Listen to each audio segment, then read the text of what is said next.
வணக்கம் மக்களே, இன்றைக்கி மிளகாத்தூள் எப்படி அரைக்கிறதுன்னு பார்க்கலாம் வாங்க.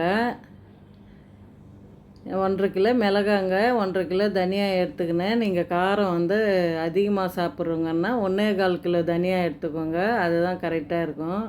நல்லா காய வச்சு எடுத்துனுங்க. அதில் 150 கறி மஞ்சள் போட்டிருக்கிறேன், அது வீடியோ எடுக்கலைங்க.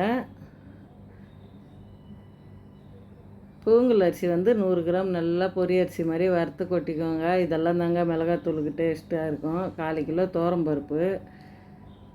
எத்தனையோ பேர் மிளகாத்தூள் அரைக்க தெரியாத கடையிலவே வாங்கி சாப்பிட்றாங்க. அவங்களுக்கோசம் தான் இந்த வீடியோ. உங்கள் ஃப்ரெண்ட்ஸுங்களுக்கெல்லாம் ஷேர் பண்ணுங்கள். கடலப்பருப்பு உளுத்தம்பருப்பு சேர்ந்து 1/4 கிலோ போடுங்க. இது அதிகமாக போடக்கூடாது, குழப்பு குத்துரும் மிளகாத்தூள். நல்லா வறுத்துக்கோங்க, அடி பிடிக்காத அளவுக்கு. 150 கிராம் கடுகு, 50 கிராம் வெந்தயம் போடணுங்க.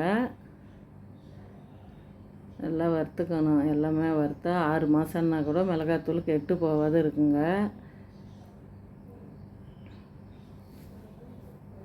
நாங்கள் இது மாதிரி தாங்க 3 மாதம் வச்சு வரும் எங்களுக்கு இந்த 3 கிலோ மிளகாத்தூள்.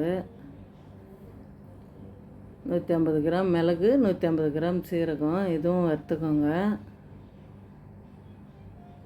100 கிராம் சோம்பு, 50 கிராம் கசகசா,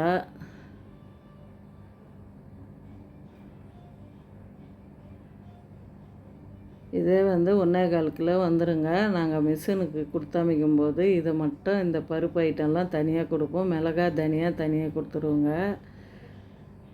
50 கிராம் பெருங்காயம், 25 கிராம் சுக்குங்க, கருவேப்பிலைங்க. இந்த வீடியோவை உங்கள் ஃப்ரெண்ட்ஸுங்களுக்கெல்லாம் ஷேர் பண்ணுங்கள். இனிமேட்டு கடையில் வாங்காதீங்க, நீங்களே அளவு பார்த்து எடுத்துக்கோங்க.